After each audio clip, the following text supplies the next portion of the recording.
Yeah, I think we're recording. Cool. Hello everyone. Welcome to the OneClass channel. My name is Millan, and I'm a software engineering student at Carleton University in Ottawa, Canada. Today, I will be going over some commonly asked mathematics questions at both the high school and college or university level. If you're interested in help with your homework, or if you're interested in tutoring, check out the links in the description below. Cool. So I'm going to switch over my screens real fast, and we can get into some mathematic magic.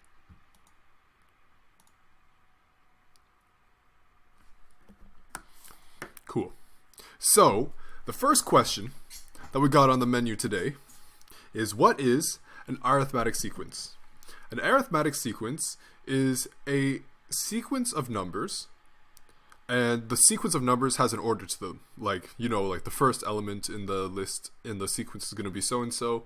You can't just say, because sometimes when you say sets, sets refer to things without order, but an arithmetic sequence, it has an order. So arithmetic sequence.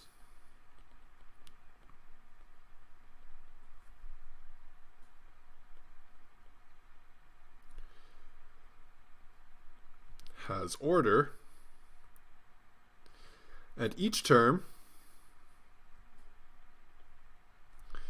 is larger than last term or previous term,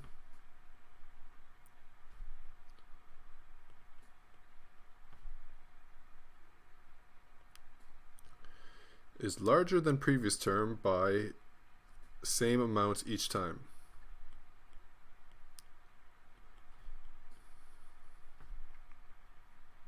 So let's go over some examples of some arithmetic sequence.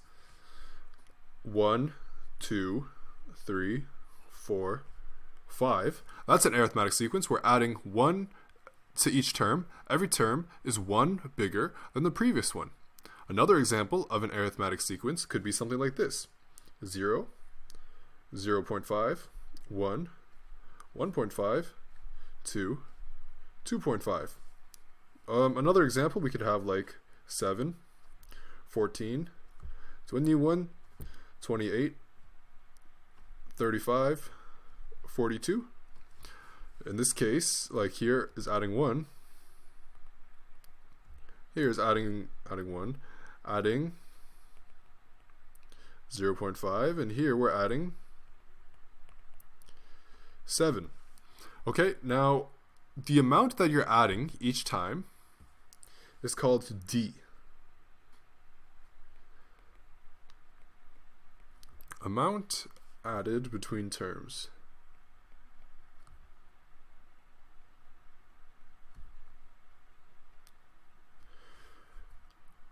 Or between, not between turns, between terms.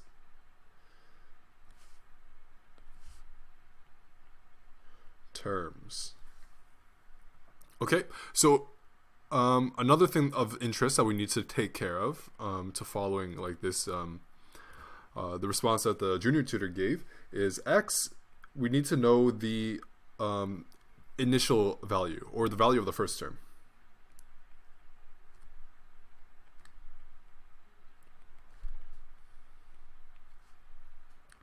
Sometimes this will also be listed as a 0. And then I actually prefer to use the a because that's like arithmetic sequence term. And then let's say if you want an, the nth term, that would just be the first term, so a0, plus n times d. Okay, so first term times the term number that you're looking for, multiplied by how much you're increasing each time. That should give you the exact term that you're looking for. Actually, it would be better to write as n minus 1, because typically we're going to use 1 indexing. So the first term is going to have index 1. If you're in programming, you'll know that a lot of the times we have indexes of starting from 0. But like, let's say we have this term number, and then term value. if we had like 1, 2, 3, 4, 5, and maybe our term values were like 1, 5, 10, 15, 20, 25, you could see here that this term value is 5 plus 2 minus 1 times 5. That is 5 plus 3 minus 1 times 5. That's 5 plus 4 minus 1 times 5. On and on and on. So because we're starting our term numbers at 1, you want to have this n minus 1 term. But if you're counting like the 0th term, the first term, second term, if you're more of a programming type mind, then you would just use n. So that's what an arithmetic sequence is. A sequence of number, an ordered sequence of numbers where each term is the previous term added by a little amount. And the amount that you add between terms, always the same. If it's multiplying, that's a geometric series, which is a whole nother animal. But yeah. D, the letter D, that represents how much the amount added or subtracted. It could be a negative number. Pretty much the change between terms. Its letter is D to stand for common difference. So it's like the difference between terms. Okay, so yeah, this solution is good.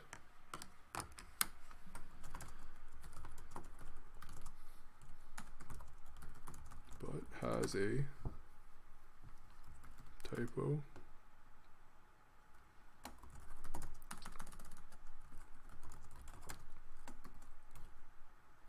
Minus 1 multiplied D. Cool.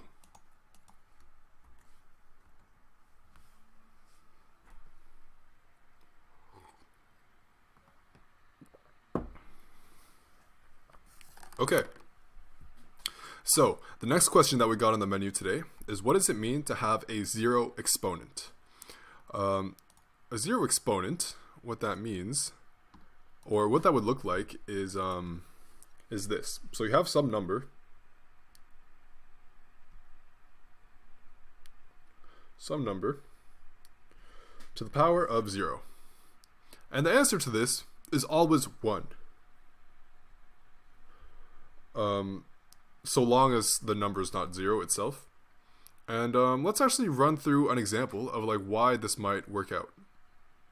Okay, let's say we have like 5 to the power of 3, 5 to the power of 2, 5 to the power of 1, 5 to the power of 0, 5 to the power of negative 1, 5 to the power of negative 2, 5 to the power of negative 3. So 5 to the power, let's just run these through our calculators and see what we get. Okay, 5 to the power of 3, that's the same, or that's 125. This is 25. This is 5. And we know that this is 1. But we're going to see like this really does fit in the pattern. 5 to the power of negative 1, that's the same as saying 1 divided by 5, which is 0.2. And this is the same as saying 1 over 5 squared, which is 1 over 25. And I think that's equal to, pull out the calculator. My guess is 0.04. Yeah, good job. 0.04. And 10 to the power, or 5 to the power of negative 3, that's 1 over 5 to the power of 3, which is equal to 1 over 125. 125 inverse is 0.008.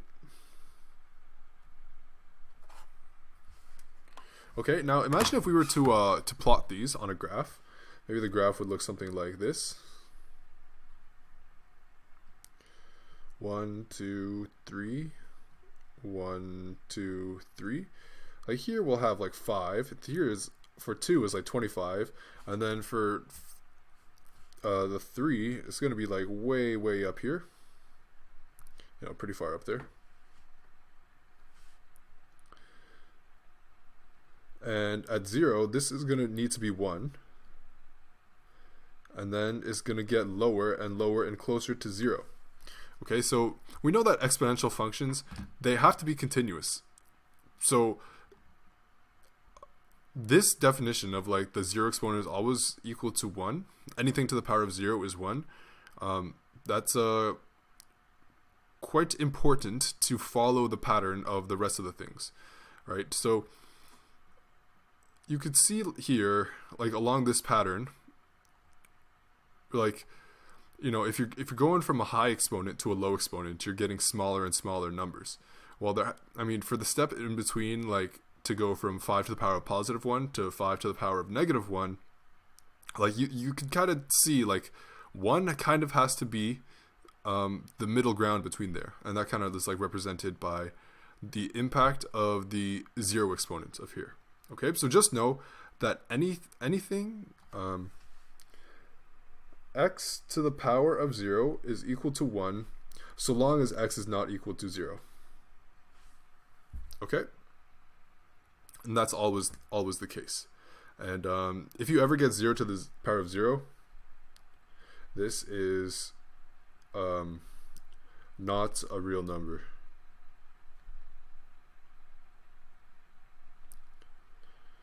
Okay, so just keep that in mind. Anything to the power of 0, that's 1. That's the 1.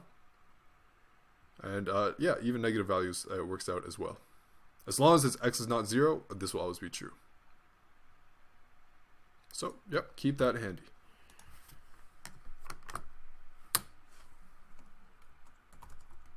Above solution is good, but should mention when that the rule. Oh, actually, it does mention. Whoops. Okay, cool.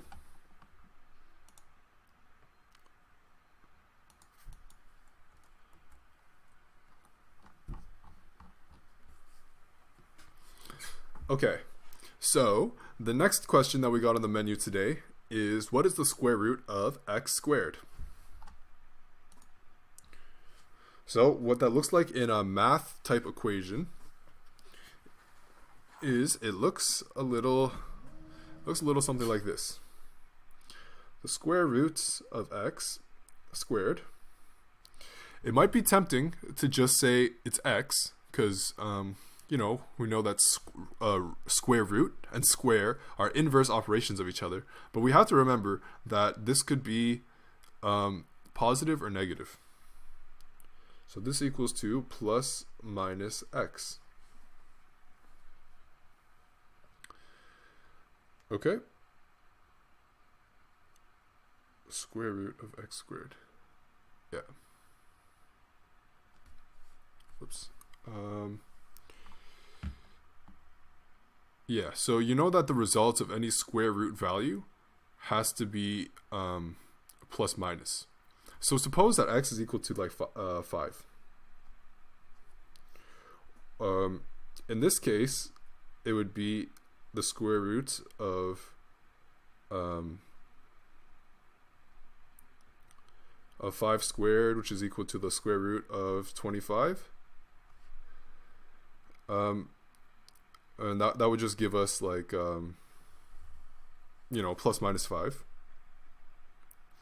Because we could also have x equals to negative 5. That would lead us to negative 5 squared, which is also equal to the square root of 25.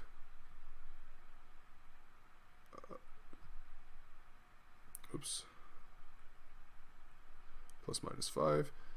And this is also going to have to be plus minus 5, right? Because you can see how we have two different paths to get to the same result for the x squared, positive 5 or negative 5. They will both lead us to 25 when we square them. And because of that, when we do the square root, when we undo the squaring, we have to consider the fact that it is a positive or negative number. But the one that's more useful to you, because there will be like a lot of more physical applications, like take note of the sign of the result. And if you're in a situation where you're doing a calculation like this and it might not make sense to have a negative answer. So let's say you're like taking the time of something. and you're doing a time calculation and you have a square root of something, it wouldn't necessarily make sense to have a negative time. So, that can help disqualify one of the answers. Okay, so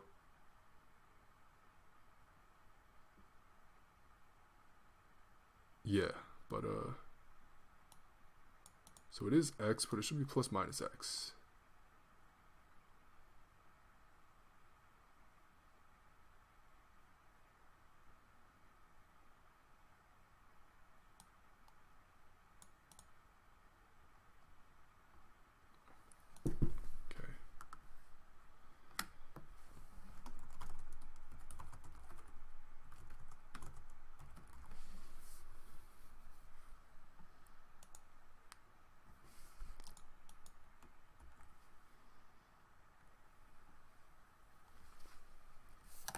Okay, the next question that we got on the menu today is, what is the conjugate root theorem?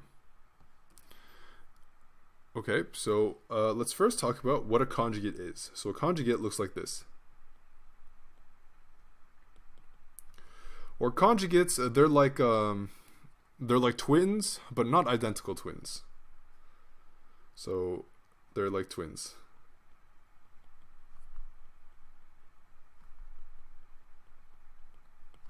But they're slightly different.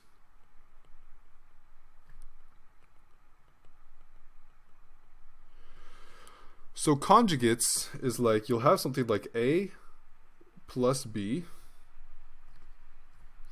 and you'll have something like A minus B. These are conjugates of each other.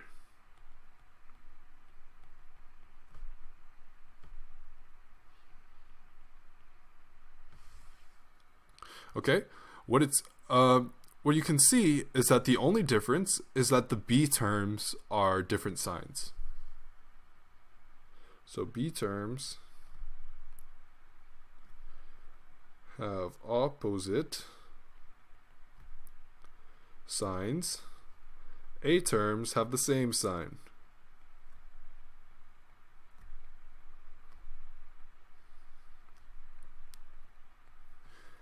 And a nice thing about conjugates is that, let's say you multiply conjugates together, like A plus B, and then multiply that with A minus B.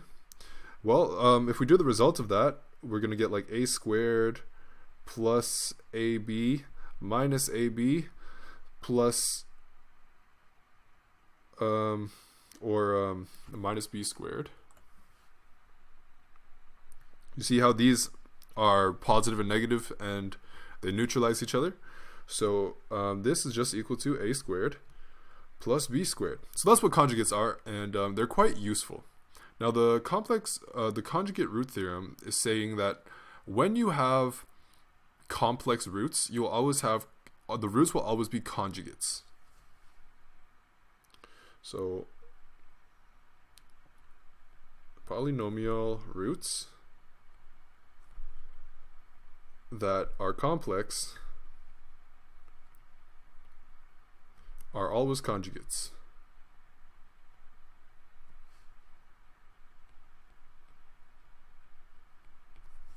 Okay, so we all know and love quadratic formula. So if we have the quadratic formula,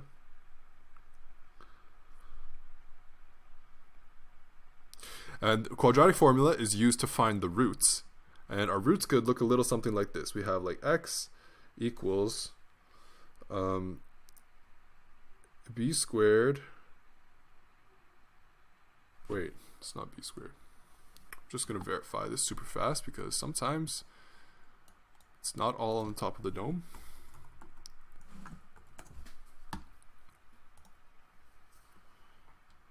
So we have negative b plus minus the square root of b squared minus 4ac all over 2a. Okay, now we can rewrite this like this.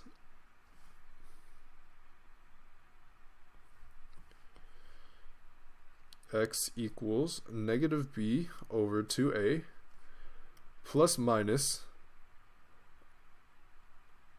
b squared minus 4ac over 2a. Okay, now the discriminant, this part, the discriminant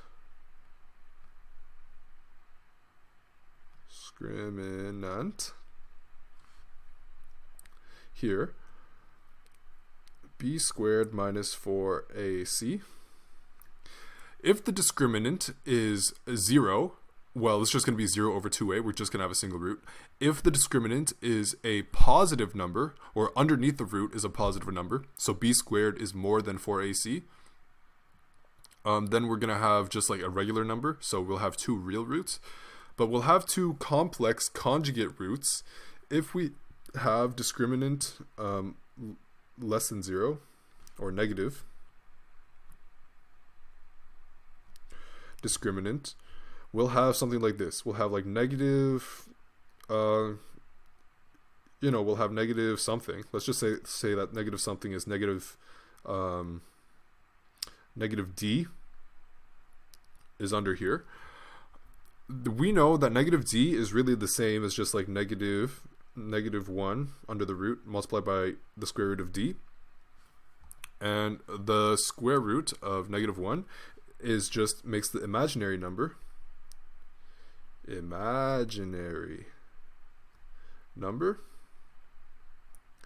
so it just makes I multiplied by the square root of the rest of the determinant. Okay, so you can see how if that's the case, we'd have the 2 roots of the quadratic formula to be negative b over 2a plus minus I multiplied by the square root of the discriminant, not the determinant, that's a whole different thing, over 2a.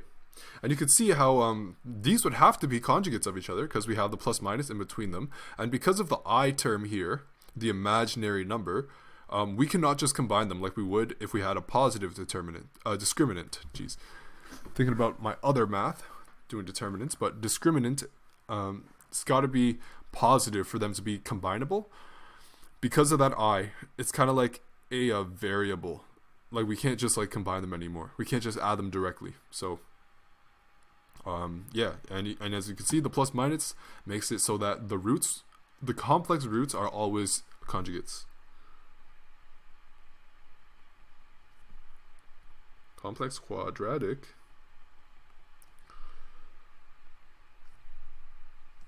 are always conjugates as shown by the plus minus in the quadratic formula.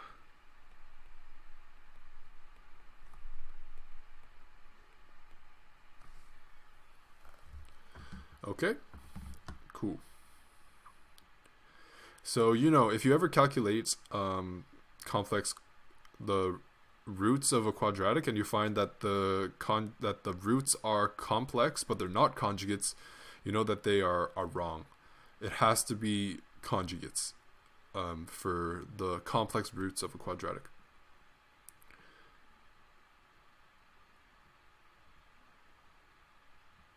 Yeah, okay, so the above solution is good.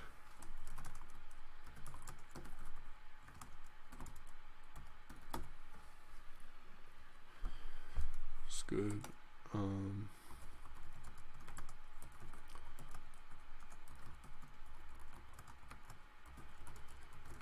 From quadratic,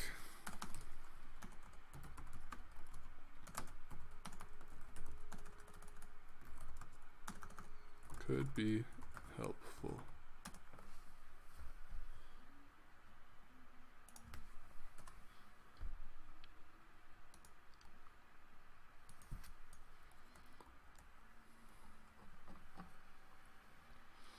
Okay, the next question that we got on the menu today is to evaluate the integral tan x dx. Okay, this should not be too bad, but the first thing that we want to mention is that tan x is equal to sine x divided by cos x. And in my opinion, it's going to be a little bit easier to deal with this integral if we do the conversion first. So if we do the integral of tan x dx, this is equal to the integral of sine x over cos x dx. Now, how are we going to handle this? We're gonna see that, hey, sine x and cos x, they're related because I know the derivative of sine is cos and the derivative of cos is negative sine. Okay, that's a nice thing to know. That kind of points me into the direction of using u substitution. Using u substitution, upon realizing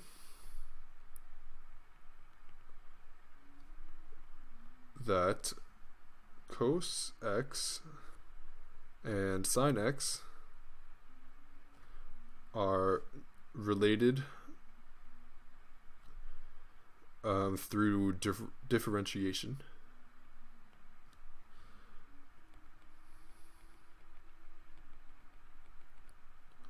Okay, so what should we set to u? In my opinion, it's going to be a little bit easier if we set the downstairs cos x to be u. And the reason why is because when we sub out the dx for du, you know, the sine x is already going to be upstairs. So that's going to be a lot easier to deal with. So let's say that we have u is equal to cos x. We know that dx with respect to my bad.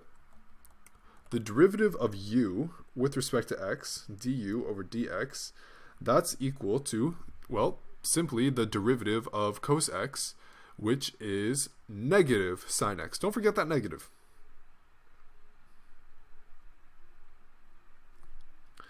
And if we want to isolate du, well, we can just multiply both sides by dx. So it's just du equals negative sine x dx.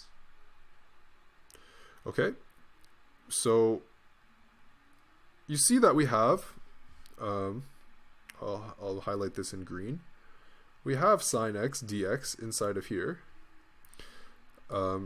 So we can say that sine x dx is equal to negative du. Okay, and that's just to bring the negative to the other side because you know, while these match, they're not a perfect match. We got to incorporate the negative into the du. Okay, so the next thing that we're going to do with the du is, well, let's just sub out everything in the equation. So I'll rewrite the original as sine x over cos x dx. We know that cos x is going to be u. So we have, on the downstairs of the fraction, we're going to have u. On the upstairs, well, it's just negative du. Because the sine dx that was previously on the upstairs is replaced by this.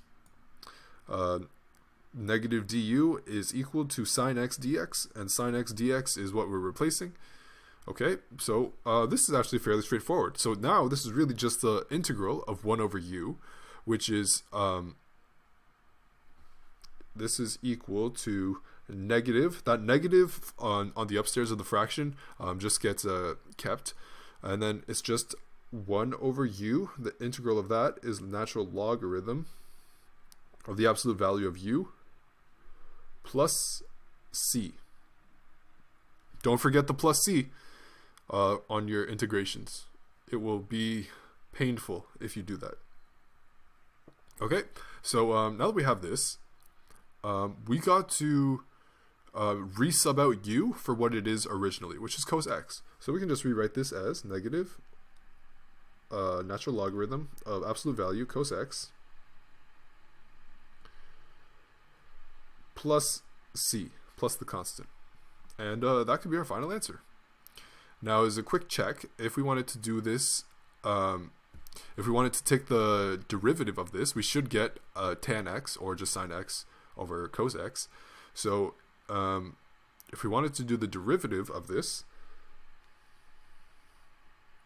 d over dx, Well, this would be a chain rule situation, so the c would just be eliminated because that's just a numerical constant. It would be 1 over the inside of the ln x, so that's cos x, and the negative still up there. And then we have to multiply it by the derivative of what's inside the ln x, and that's just negative sine x. The negative from the negative sine x and the negative 1 out front, they neutralize each other to just be a positive, and then we just get sine x over cos x. That's tan. That's the same thing that we started off with.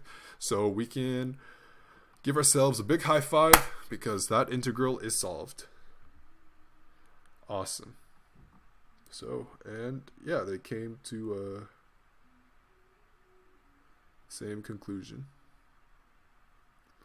Wait a minute.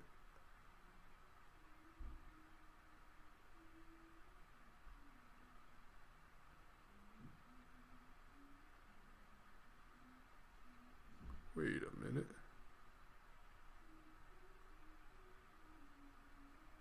Oh, I guess you could get rid of the negative if you send it up there, but you could perfectly reasonably leave it in here. Yeah, but you could change it to a secant if you move that. The negative from the logarithm, you could put that as a inverse of the argument, and then it could be like just positive ln of the secant x. That's a valid answer too, but you don't need to necessarily do that. Okay, so yeah, the above solution is good.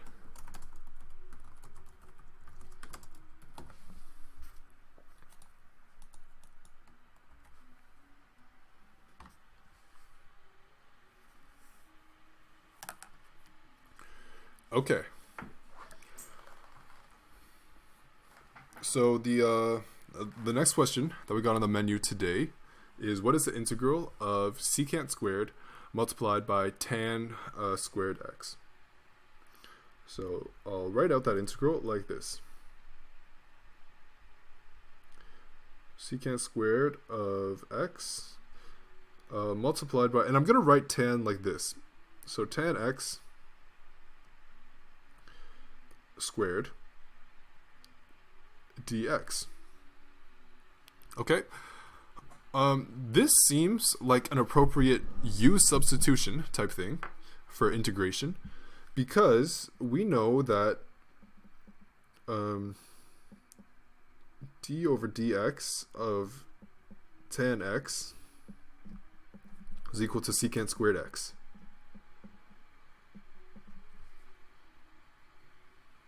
Okay, so we see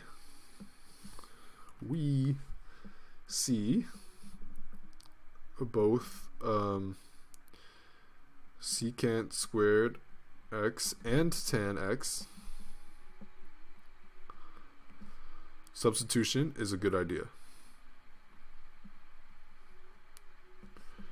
Is good idea, as they are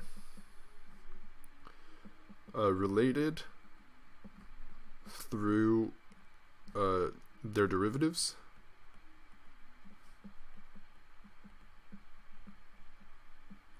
Okay, cool. So if we wanted to do a u substitution, let's set tan to be u.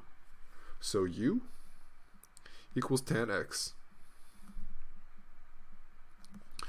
If we wanted to take the derivative of du with respect to dx, we would get secant squared. And this would also give us du on its own. We just multiply both sides by dx. That becomes secant squared of x dx. Okay, so we can sub these into our original equation. I'll rewrite it down here. So we got secant squared x multiplied by tan squared x. But I'm just writing it out here just so that it's going to be a lot easier to visualize when we actually substitute dx. Okay, the red parts, hey, that's just there. And the blue parts is going to be our u. Okay, so to rewrite this, we can have we'll have u squared, instead of tan instead of tan x squared, it's just u squared because tan is equal to u. And we can just put du because the secant squared x and the dx, those two multiplied together are du. So we can substitute those two terms out and just get du. Now this is a pretty lightweight, it's a very lightweight integral now. So now this is just u to the power of 3 divided by 3 plus c. And that makes sense as the integral, because if we took the derivative of this with respect to u, it would just be 3u squared over 3, and the 3's would neutralize each other, so this is cool. And then all we need to do is take that u and revert it back to what it was originally. In this case, tan x. So this would just be equal to tan cubed of x over 3 plus c. And if we wanted to do the chain rule on this expression and do the derivative, we would find that we would also get, we would drop the 3 down to a 1. The 3 would neutralize the 3 down here, so it would be tan squared of x multiplied by the internal derivative of just tan of x, and that'd be secant squared of x. Hey, we'd get the same thing if we took the derivative, so, we gotta be mathematically magical, because that's legit. Too legit, can't quit. So, yeah. So, and I guess I just did substitution, but they used y instead of u. You'll come to the same conclusion. It's just when I was taught, I used y. I used u because y typically represents the x-axis, but the y represents the y-axis, and it could be confusing. But as long as you can keep this straight in your mind, feel free to use whatever letter you want for substitution. You can use A, B, C, D, E, F, G. You can use, even non-Latin letters if you want. Yeah, so the above solution is good.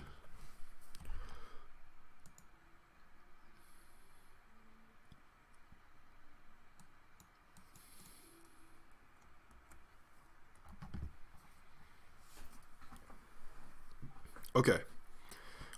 Well, the next question that we got on the menu today is, what is the limit of sine of x divided by x as x approaches infinity? And we can rewrite this as the limit form like this. Lim, short for limit, x approaches infinity, that's a very big number, of sine of x divided by x. Okay, let's just kind of get a feeling for what these numbers are as x gets bigger. So, and if we look at the two things individually, like the sine x and the 1 over x, we can kind of get some clues based on this. So we know that sine x looks like this. Sine of x is like this. So here we got positive 1, here we got negative 1, and it will never be a value that is outside the range of sine of 1 or negative 1, right? It will just look like this. So negative 1 is always less than or equal to sine of x, which is always less than or equal to positive 1. Okay, so we know the number on the numerator here for the limit is always going to be between 1 and negative 1. So as time goes on, we're still just going to see between 1 and negative 1. So, the thing about fractions is the fraction gets bigger as the top gets bigger. But if the top is always the same, well, then we're only going to worry about the bottom. Now, if we were to draw out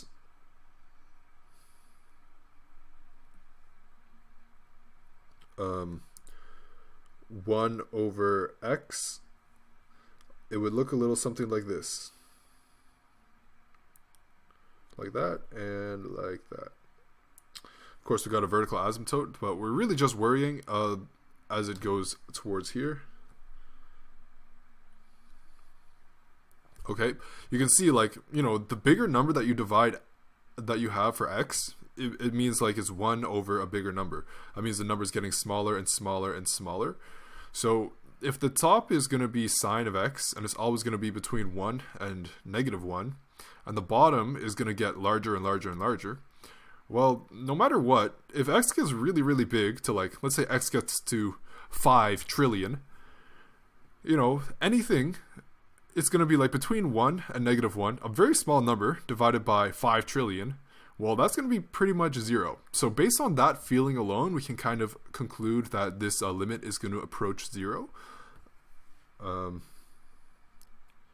But we can get more rigorous in the proof instead of just our feeling of it. And we can do it with the squeeze theorem, also known as the sandwich theorem. I like this theorem because I like sandwiches and squeezing them. Yeah. So the squeeze theorem is basically saying that we know, let's say we know the limit of,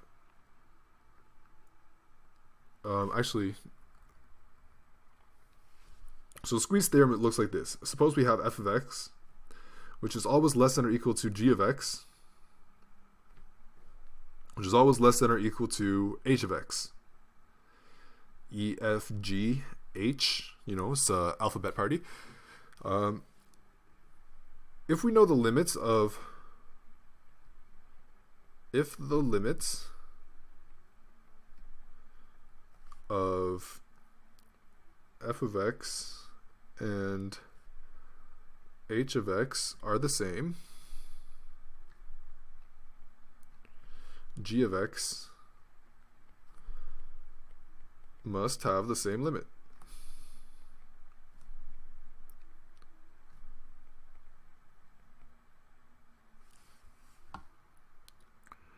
Okay?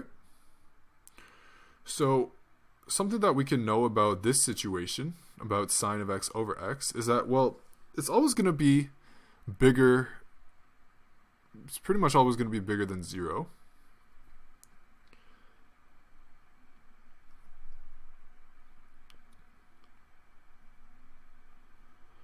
Over x, and which is pretty much always going to be smaller than 1 over x, because the sine x term is going to be like a decimal number, like, you know, maybe 0.5 between, it's always between 1 and -1, so it's never going to like increase it. So we know that if we know the limit, well, the limit of 0 approaching infinity is definitely 0, and the limit of 1 over x as x approaches infinity, I'll actually write that out. So limit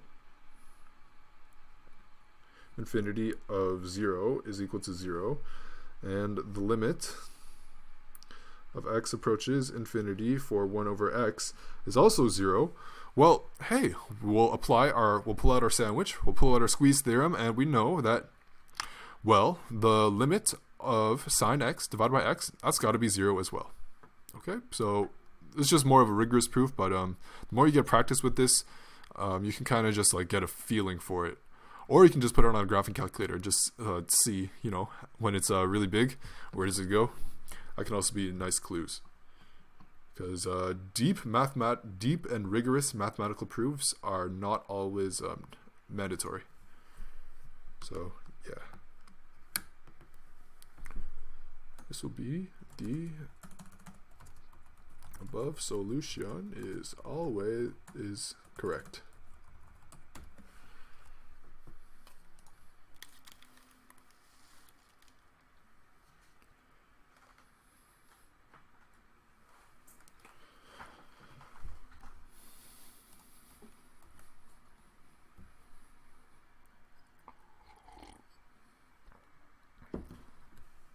Okay.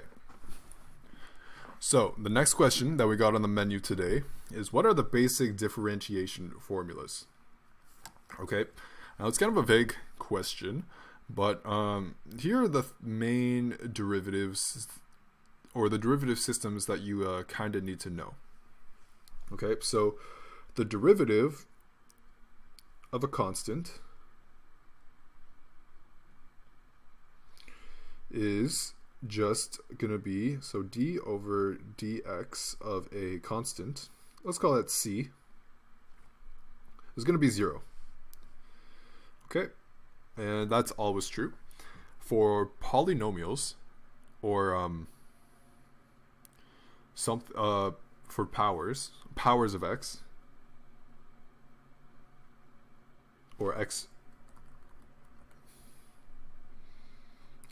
is x with power,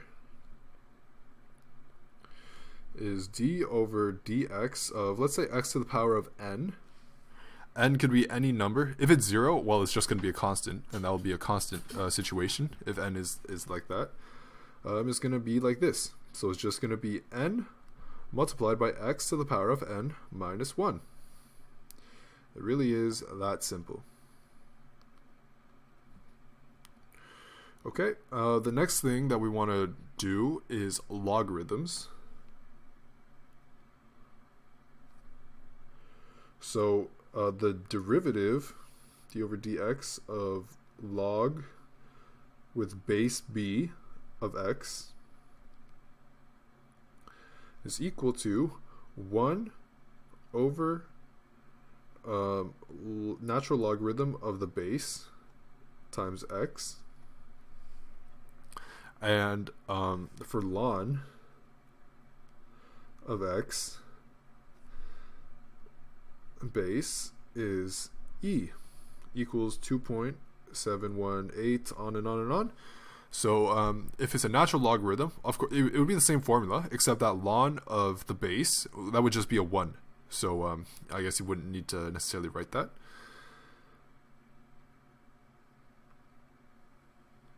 Okay, and exponents.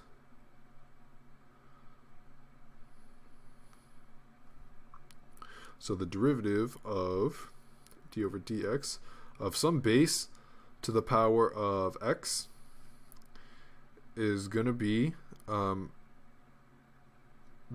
natural logarithm of the base multiplied by the base of the thing to the power of itself. Okay, and of course if the base is e, like 2.718, the ln of the base is just going to be a 1 term, and that can be ignored. Okay, so these are the basic. Another ones are, the main ones are for trigonometry.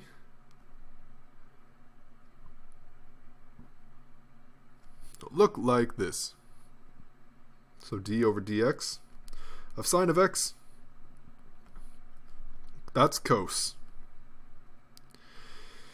And d over dx of cos of x, it is negative sine of x. If you forget the negative, you're going to be in trouble. And for tan of x, I guess just to be complete, even though tan of x is really just sine x divided by cos x, equals to secant squared of x, which is equal to 1 over cos squared of x. Okay. The rest of your trigonometry stuff can be made with respect to sine and cos. But some other things that we need to talk about is, let's say we have functions multiplied together. So then we have product rule.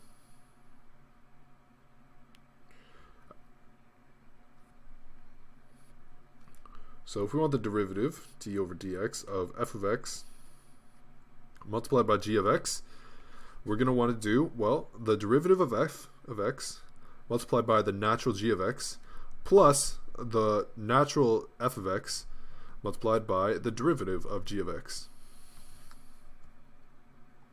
Okay, and there's a similar rule that's not exactly the same for division. So suppose we have the quotient rule.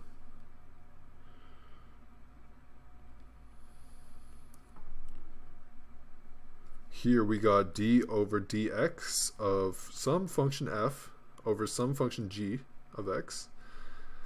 And this would be f prime, so the derivative of x multiplied by the natural g of x, minus, don't forget the minus, f but natural, multiplied by the derivative of g of x, all divided by natural g of x squared. Okay. And the last rule, that possibly is the most important rule, is the chain rule.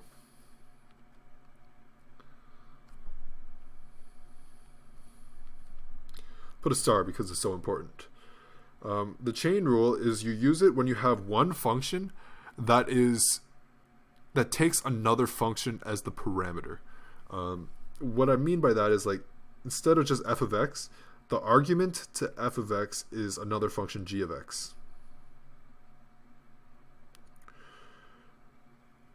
Okay, so the chain rule for this in action is going to be you have to multiply it by the derivative of the internal multiplied by, how did they list it here? Yeah, I don't think they did, and it's the most important one. I'm going to just verify the formula just so I know for a fact that I can't get it wrong.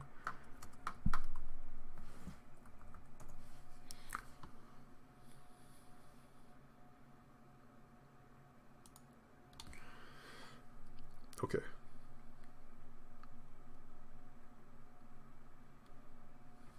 So you're going to keep your f derivative. Well, you're going to take the derivative of x, but the inside of x is going to be the same. And then you just got to multiply the whole thing by the internal derivative g of x, the derivative of that. Okay, so these are the basic differentiation formulas. It's not that many to remember. And if you know these, well, all the derivatives will assemble themselves. Okay, cool. So,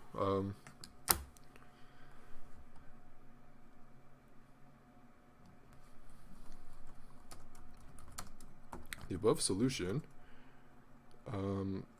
could have the chain rule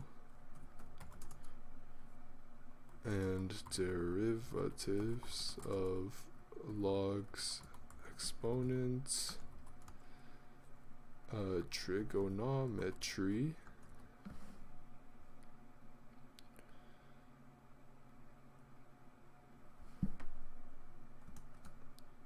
and trigonometry.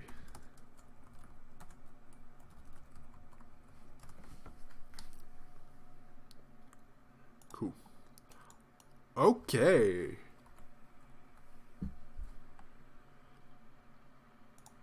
Okay. So, the next question that we got on the menu today is what's the formula for instantaneous rate of change? Instantaneous rate of change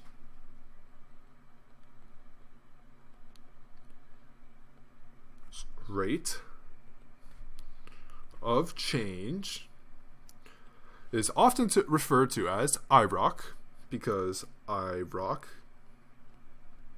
like rock music. Yeah, so I do rock out sometimes. IROC. Another way to say this is the slope at a given point.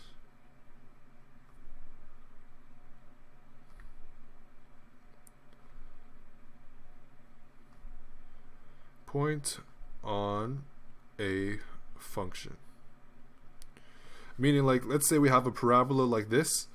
We know that, over here on the parabola, the slope is going to be like that. At the very tippity top, the slope is going to be, well, 0. It's going to be flat. And down here, the slope is going to be, more negative. These are just the IROC values, is the slope at a certain point in time. Okay, the formula for the instantaneous rate of change, well, how would we find slope at a very, very specific point in time? Well, the typical slope equation, slope, is equal to rise over run, which is really just change in the y value divided by the change in the x value, which is the same as y2 minus y1, the second y value minus the first y value, and you do the same with the x values, x2 minus x1.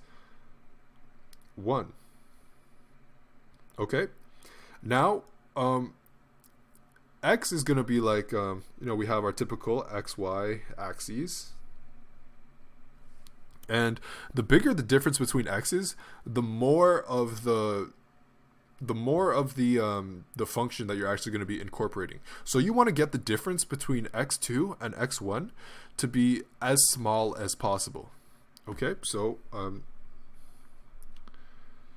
try to minimize difference between x2 and x1. So imagine that we had a little something like this. Okay, we want to be like taking limits, right? And we know that y, let's say y is going to be a function of x. Okay, to minimize the difference between them, let's say for x1, we just set that equal to x, and x2, because we want that to just be barely bigger than x1, we can just make this x plus h, whoops, not b, h, and then like have h approach 0. And the smaller and smaller that h gets, the better and better, or the more accurate our slope calculation will be at that particular point in time. Okay, so we can actually sub these into our slope equation, but have a limit so that h approaches 0. And that's just to signify that we're trying to minimize the difference between x2 and x1, given that we define x2 and x1 this way. So the limit as h approaches 0 for, let's do the bottom first. So it's x2 minus x1. So that's x plus h, that's x2, barely more than x1. And x1, well, that's just x plus, whoops, not plus, minus x. On the upstairs, well, it's gonna, we know that y is a function of x, so it's just gonna be like the function, the result of x2, which is just x plus h, minus the function when we input x1, so minus f of x. If you look closely on the bottom, on the downstairs of this function, of this limit, we can see that we have a negative x and a positive x. They neutralize each other, and we get limit of h approaches 0 of f of x plus h minus f of x, all divided by, well, the x's neutralize each other, so it's just h. And h is approaching 0. So this is actually the first principles definition of a derivative.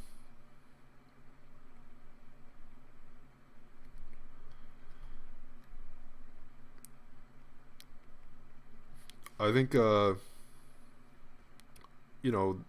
one knows exactly who the first person to come up with this was, but it's either Isaac Newton or Leibniz, one of those real smart guys from way back in the day. They figured out this definition of a derivative, and that will tell you the instantaneous rate of change. If you were to sub in a function for f of x, you would get the derivative of it, and you could try that out if you'd like. And the derivative is just a function that tells you the slope at a certain point on the graph. Okay, so yeah, and I guess they gave some examples of taking derivatives, and this like first principles definition of a derivative is always going to be right. So they got some examples here, and if you run it through this limit, you will see that the h on the bottom divides itself out. And some of the other h's, well, you can just direct sub h equals 0, and you should get the derivative. I mean, it will always work out, I promise. But yeah, answer is going really above and beyond if it's just asking for the formula. The first principles formula is like this. But as you get more and more practice, you're going to use the first principles equation less and less, and you're going to rely more on your already studied and already known derivative equations. Okay, so yeah, you can just see some examples here. So the above solution is good.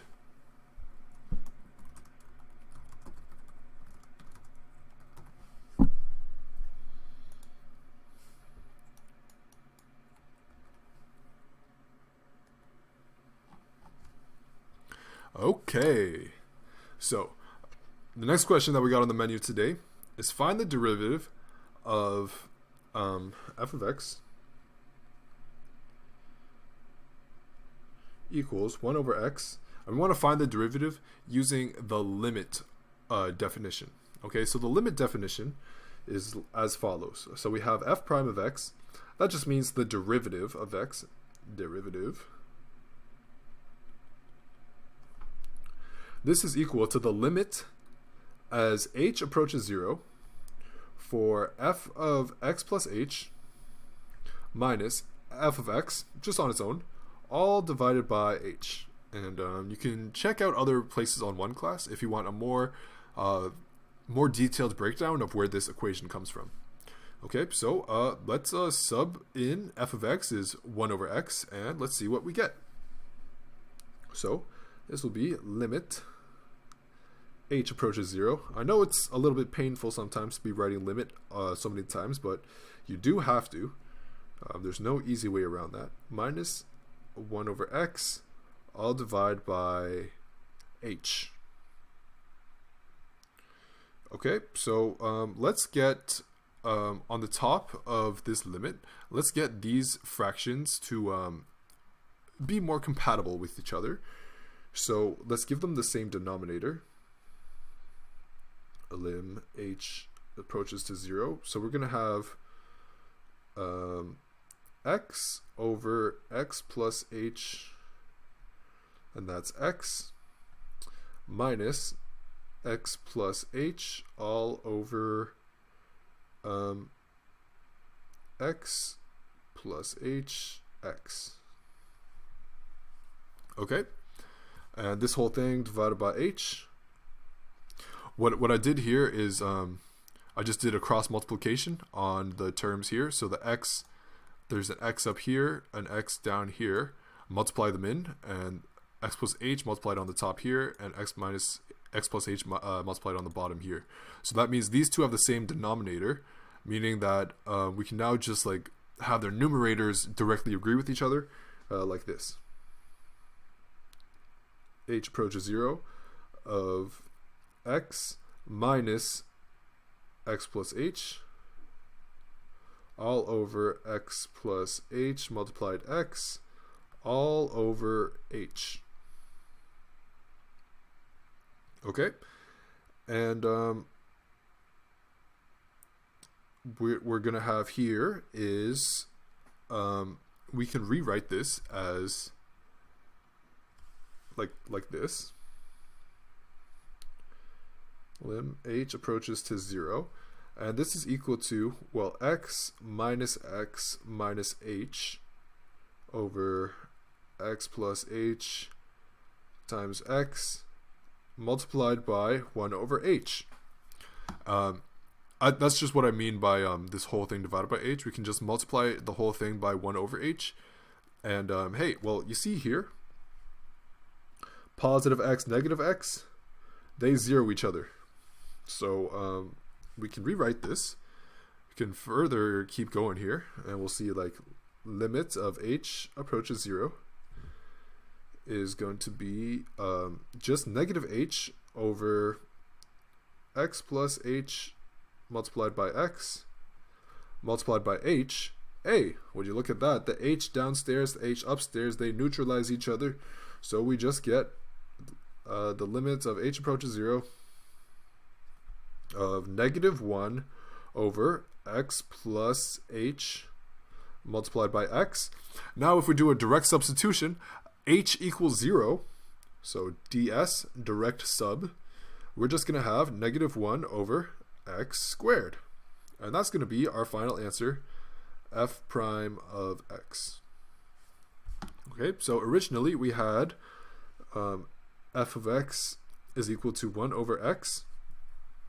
If we wanted to do the derivative the other way, like with the power thing, we know that this is equal to x to the power of negative 1. The derivative of f of x is equal to negative 1 multiplied by x to the power of negative 2, which is equal to negative 1 over x squared, which is precisely the same thing as we got with the limit definition. So Yeah, that would be how you find the derivative of 1 over x using the limits. Sounds good. And yeah, they came to the same conclusion and did the same thing and had the same success. Cool. So the above solution is good, and we proved that. Isn't math exciting?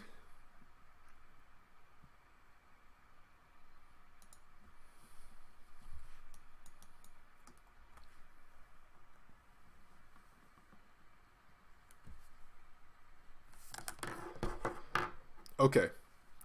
Now, the next question that we got on the menu today is, how do we find the derivative of a fraction? A fraction is when we have something, maybe like in something called a, over b. A couple of different ways that we can have fractions. And these are the possible ways. So we have a number over a number. Oops, spelling is not what I teach. That's good. Number over a number. We can have a function over a number.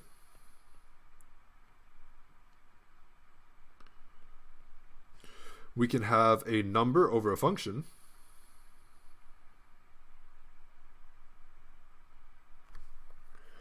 And we can have a function over a function.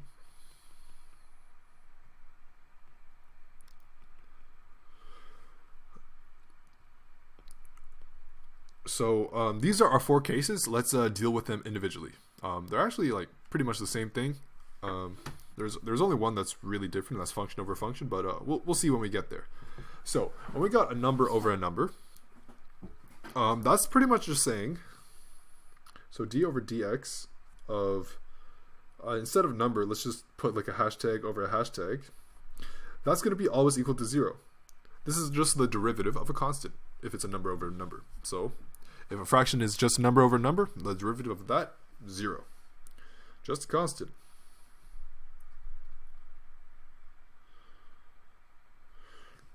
Suppose that we have d over dx, and now we have a function, let's call that f of x, over a number. Well, the derivative of this, well, you can just move the number outside of the derivative, and you could do like this, d over dx of f of x, which is really just like 1 over the number multiplied by the derivative. So in that case, it's really just a scalar. Okay, now the other case that we have is, let's say we have d over dx of a number over a function. This is the exact same thing. Well, we can do the same thing that we did previously. We could send the number outside, and then d over dx of the function f of x, but to the power of -1. So this would just be like negative the number over the function derivative, the derivative of the function squared, because that's just the chain rule. Actually, no. The derivative is on the upstairs if we're going to follow the chain rule. So f prime of x. And the natural is going to be sent downstairs. Okay, so that's what happens with the chain rule. And the last one, the spiciest one, is when we have the derivative of d over dx of a function over another function. Let's call that g of x. This is the quotient rule. This is important. Okay, so we can't just take the derivative of the top and the derivative of the bottom and just call it a day. We have to do a special thing called the quotient rule, which is just this. So we take the derivative of the top, so f prime multiplied by the natural bottom, subtract the natural top multiplied by the derivative of the bottom, all divided by the natural bottom squared. And you can see that this definitely has, the quotient rule has a lot of similarities to what we had previously with the number on the top, function on the bottom. So they're actually kind of different versions of the same thing. It's just on the top one, on this example, f of x is just going to be a constant number. So I guess that is a function to a certain degree, but yeah, you can just do it this way. So these are the different ways of taking the derivatives of a fraction. Yeah, just keep in mind where the functions are, where the just straight numbers are, and you should be good. Awesome. So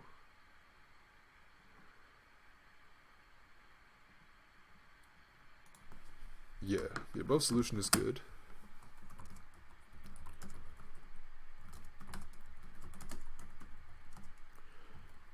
Typo for x2 instead of x to the power of 2.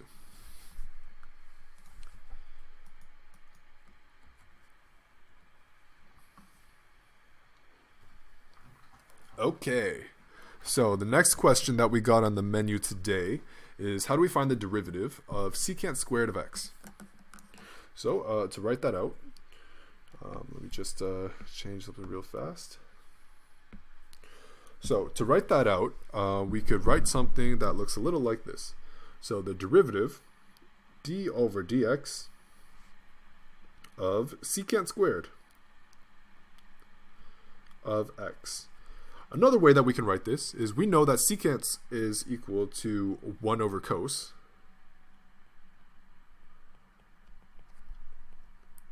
X.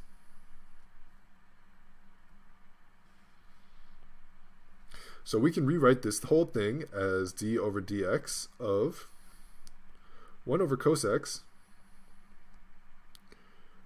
squared. Or we could also write this as like this, d over dx of cos to the negative, or let's just write it like this, cos x, and then whole thing to the power of negative 2. So let's just take the derivative of this, and in my opinion, it should be a little bit more lightweight. So this is a situation where we want to use the chain rule. The chain rule. And we're going to link it up with the chain rule because chain links are cool. Chain rule, chain cool. So to do the chain rule, what we're going to do is we have a power there. So we're going to have to multiply by the power 2 multiplied by, well, exactly what's the same here. So cos x, but negative 2, now negative 1 because we did that. But because we brought the negative 2 down and subtract 1 from the power. And then we have to multiply by the internal derivative of the power. So the internal derivative is the derivative of cos. The derivative of cos is negative sine. But it's not a negative sign that we got a negative sign, if you know what I mean. Yeah. And so this is going to be d over dx of secant squared of x equals that. And we can rewrite this, d over dx. You see, the negative sign can neutralize the negative of the 2 in front. So we just have 2 sine x, whole thing divided by cos x, and this whole thing cubed.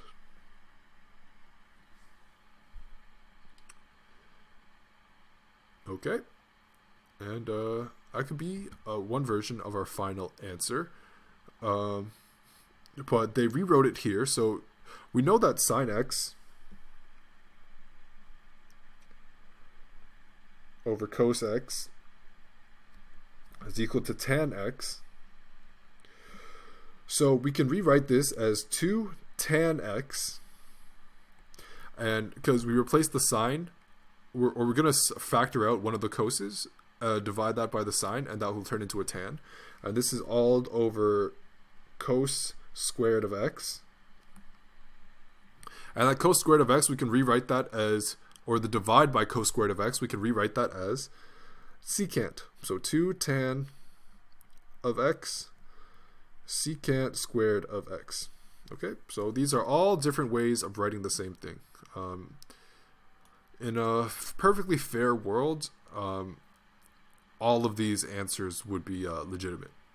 So yeah, it's cool stuff. Yeah.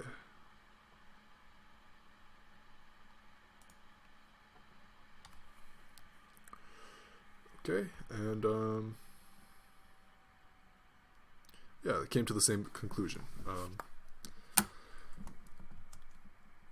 Above solution is good. Be easier to convert to cos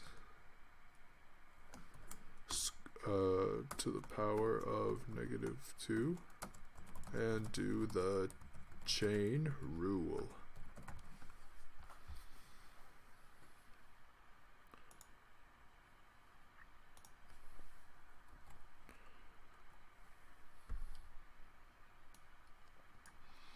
Okay, the next question that we got on the menu today is, how do we find the radius of a semicircle?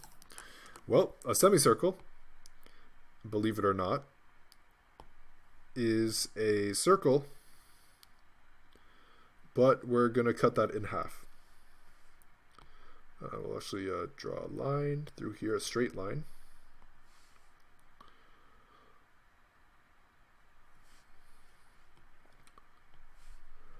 So all of this is disqualified.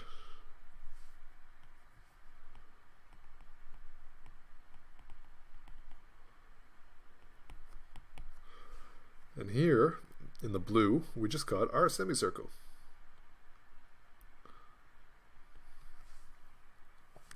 The radius of a semicircle, or any circle for that matter, is always going to be the distance between the center, r, so r is radius, is the distance between the center and one edge of the circle.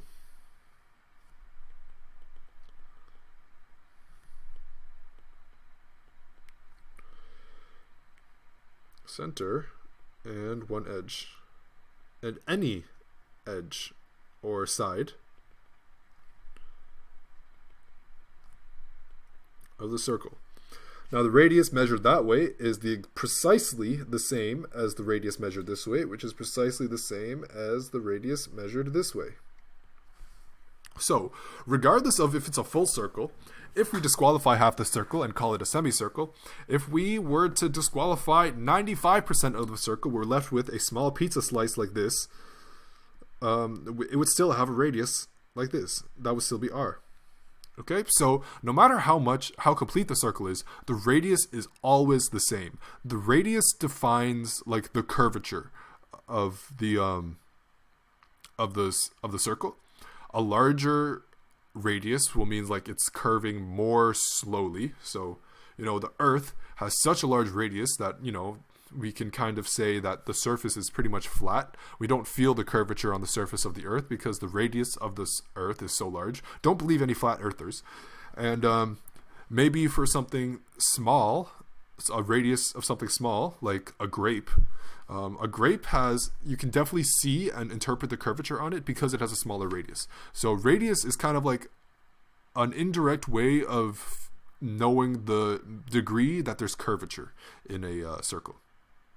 It's always the same, whether it's a full circle or a half circle. You can measure it this way, you can measure it straight up, you can measure it at any angle you like. Radius always going to be the same. I promise you. Yeah. Now, radius of the semicircle. Well, it also depends on, like, if you're given the information about the semicircle, like if you're given the area, you could isolate for the radius as follows. So let's say we have area is equal to pi r squared divided by 2, and divide by 2 is because 1/2 circle. You could solve for the area, solve for the radius by doing this. So multiply by 2, both sides by 2, so 2a, and divide both sides by pi, and take the square root, and that will just be r. So suppose that you just have the area. You could solve for the radius using this equation. Double the area, divide by pi, take the square root, and you'll get your radius. And then you can give yourself a big high five. So yeah. Solution is good. Question. Ideally, mention conditions. More info on how is known before needing to find the radius of a semicircle. Okay, awesome.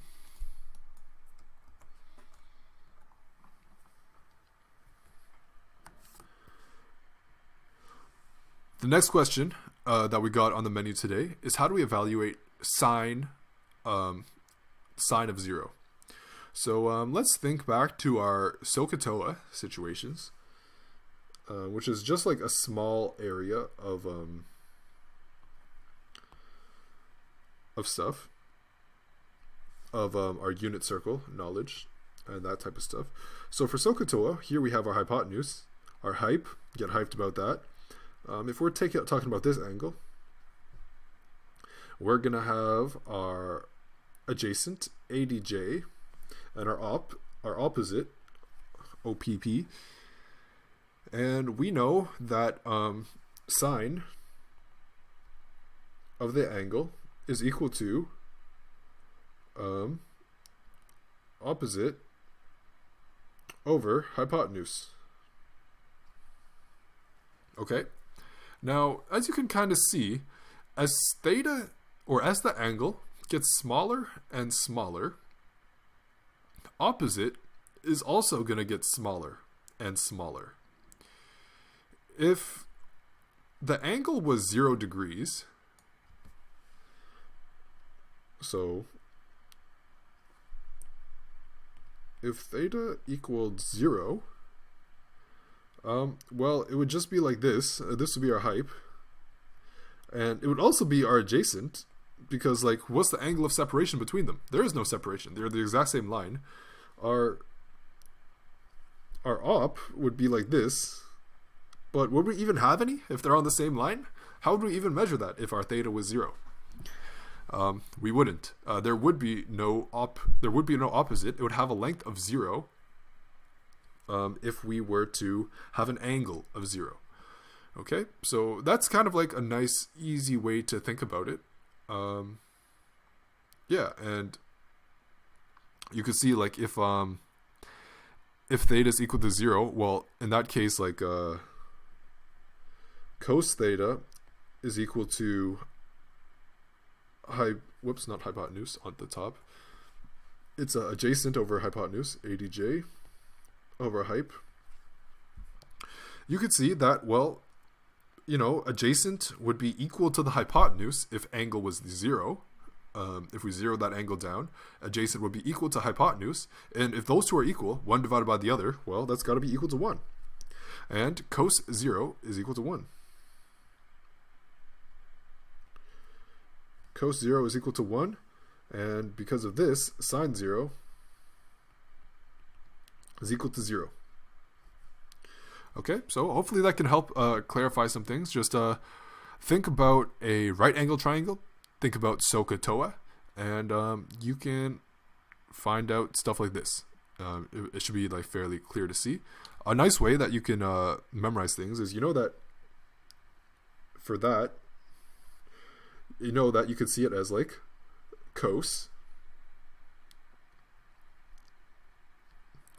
If you know that, this is for sine.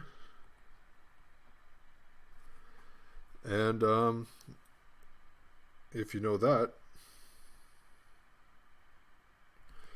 well, is there an easy way to represent tan?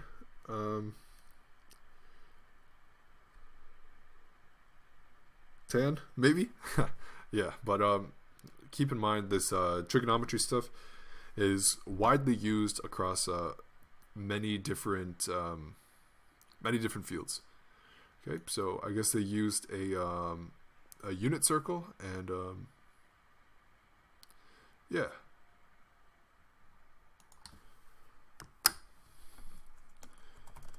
Above solution is good. Could be more simply explained with so ka toa.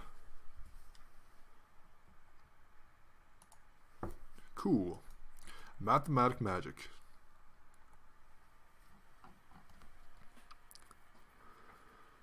Okay, so the next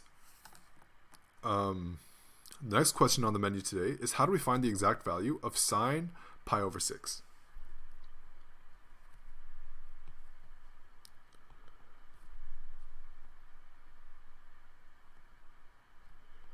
Another way of saying sine pi over 6 is this is equal to sine 30 degrees.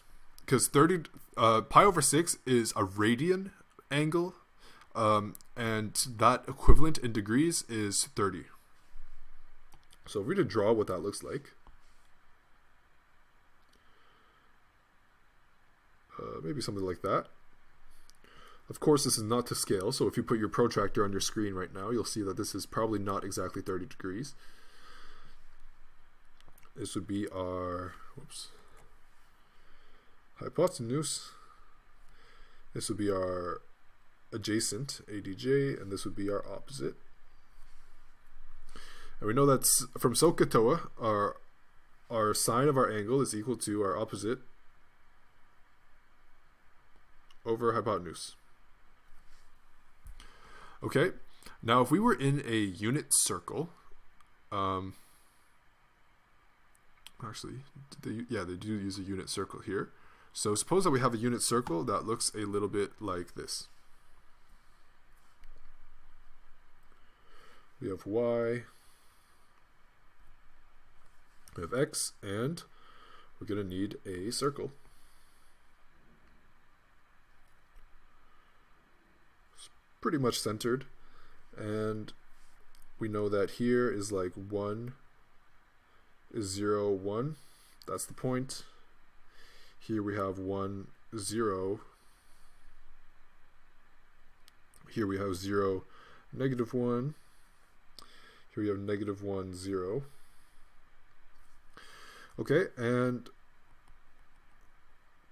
basically here we'd have an angle of pi over 6.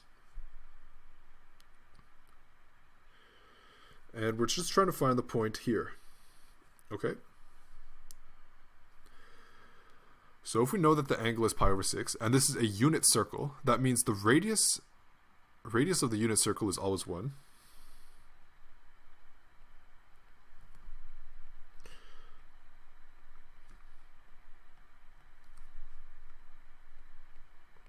Always 1. And that means that the length of the hypotenuse is always equal to 1. Okay, so that's nice to know in like our triangle here. I know it's backwards, but the math is always going to be the same. The hypotenuse is 1. If it's 30 degrees here, we can find our opposite. And yeah. Our unit circle, we also know, well, the point there is going to be root 3 over 2, 1/2. And the 1/2, this corresponds to sine angle multiplied by hyp, which in this case, the sine is going to be of pi over 6, and the hyp is equal to is multiplied by 1. So you can see like the the actual result of sine of pi over 6. Because we're just multiplying by 1, this is pretty much just pi over sine of pi over 6. It's 1/2. So yeah, it really is that simple. Equals 1/2. Also sine 30 degrees. Yeah. So you know, this is an easy thing that you can like really just ask your calculator of, and the exact value is based on comes from the unit circle, and just know that it's always going to be 1/2, and you can try with like Pythagoras theorem, like it will all agree with itself. Okay, so yeah.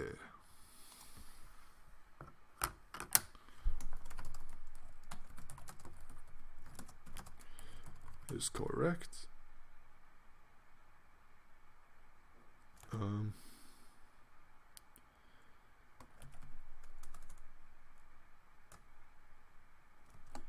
But can also just say to put that into the calculator. Okay. Oh man, that was the last question. Time flies when you're having fun, as the old saying goes. So let me just pull up something real fast. So those are all the questions for today. If you enjoyed today's Q&A and would like to be notified of when we do this next, please hit the subscribe button and ring the notification bell below. If you would like to submit your own questions, visit the links that are also shared in the description below. Remember to leave a like if you liked the video, and leave some comments mentioning what you thought about it. If you really liked the video, share the video with your friends. And this has been Millan with OneClass. I hope to see you soon for another fun session of mathematics. Take care and enjoy the rest of your day. Goodbye.